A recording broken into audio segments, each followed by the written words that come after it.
Well, how y'all doing? It's Dan. I want to welcome everyone to my home in the sticks, and I hope everybody is having a show enough good weekend. But over here in East Central Mississippi, I'm here to tell you it's pushing 106 degrees today. It is show enough hot.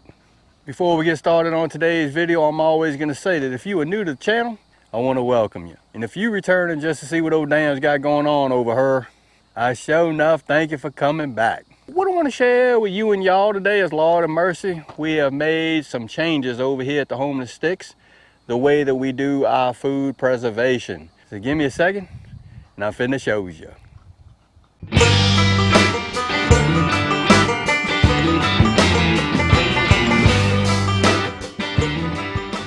Dan, what you going on about food preservation? Well, I'm here to tell you, Jamie and I have been going back and forth on an issue that is affecting everybody globally, and that is the prices of food and meat and just groceries in general. A couple of days ago, we went to the Walmart and I spent $192 and I walked out with about 6 bags of groceries. So the one thing that we really want to do is we want to build up our little supply on things that are canned, water bathed, pressure canned, so we can put them up in the pantry.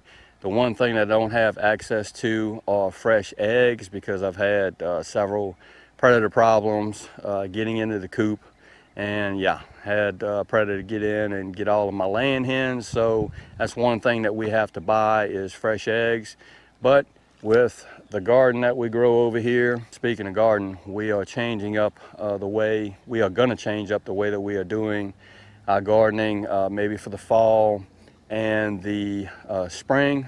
So y'all just have to wait on that, because I have a few things coming in. Pretty excited about that. But yeah, we want to try to get prepared, because things don't seem like they're getting any better. So what Jamie and I have been talking about is we need to change up the way that we do our food preservation, and we're going to do a lot more food preservation. We intend on trying to get some ground meat on sale, possibly can it, and yeah, a bunch of other things. You can probably tell on my fingers, see how purple my fingers are. Look there. We spent a couple of hours here on the farm picking wild blackberries. We intend on making some blackberry jam. Went to the local store and tried to, well, I bought some strawberry jam, and it was about $5 or $6 for a little bitty jar of it. If you are not growing it and putting it up and preserving it and saving it for later use, you need to start doing it. What we worked on this weekend is we decided to go on and get all of our canning supplies and put them in one spot. I had canning stuff just all over the place, and to get organized, we put it all in one place. We're gonna walk off into the shack, because that's where we are storing everything at, canning wise, and yeah, I'm gonna show you what we did.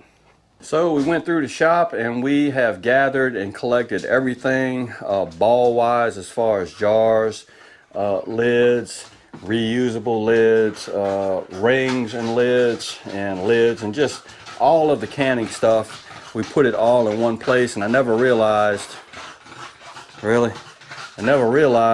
how much I actually had, because I bought a bunch of this stuff when it was on sale several years ago, when prices weren't just like tripled.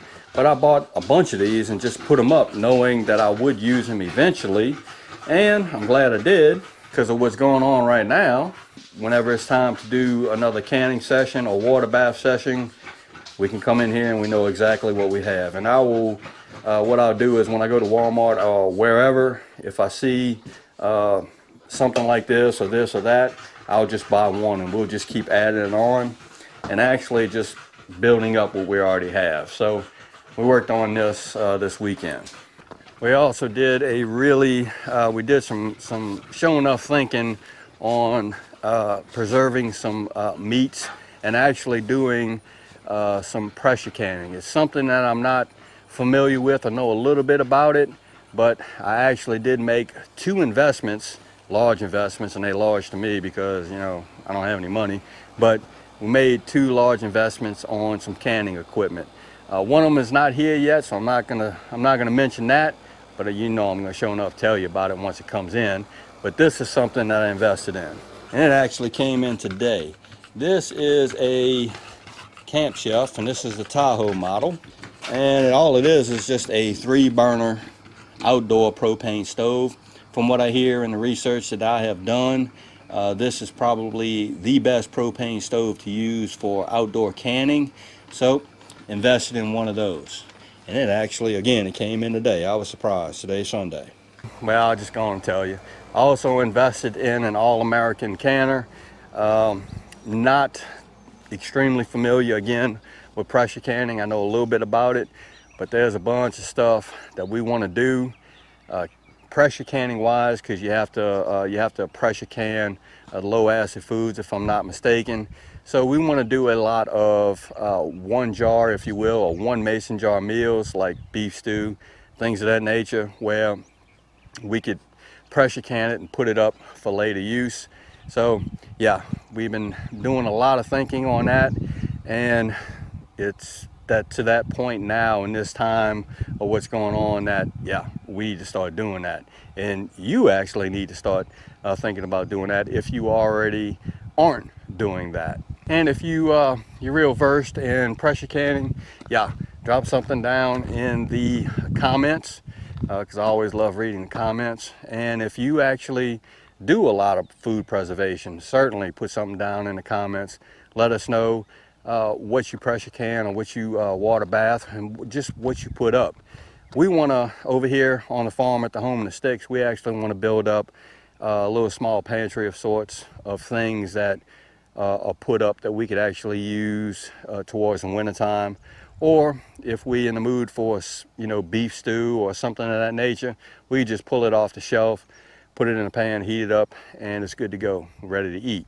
That's what we've been doing this weekend. Lord of mercy, old Dan has been wide open at work. It's that time of the year where folks are just ready to fertilize their land and their pastures and their grazing areas. It's just, Lord of mercy, with the prices of fertilizer, how can you afford to do it? So again, I hope everybody is having a show enough good weekend, and I hope everybody's staying safe amid this crisis that we still have going on. If y'all like this video, go and give it a thumbs up, they help. If you haven't subscribed to the Home in the Sticks channel, Lord of mercy, y'all need to come on over here and give old Dan a look, because I'm always doing stuff like trying to get a food pantry in place. With that being said, you know it's coming, Dan Referee, sure enough, always gonna say it. Don't let nobody dull your shine. And I mean nobody. You sure enough get your shine on. Get prepared if you can.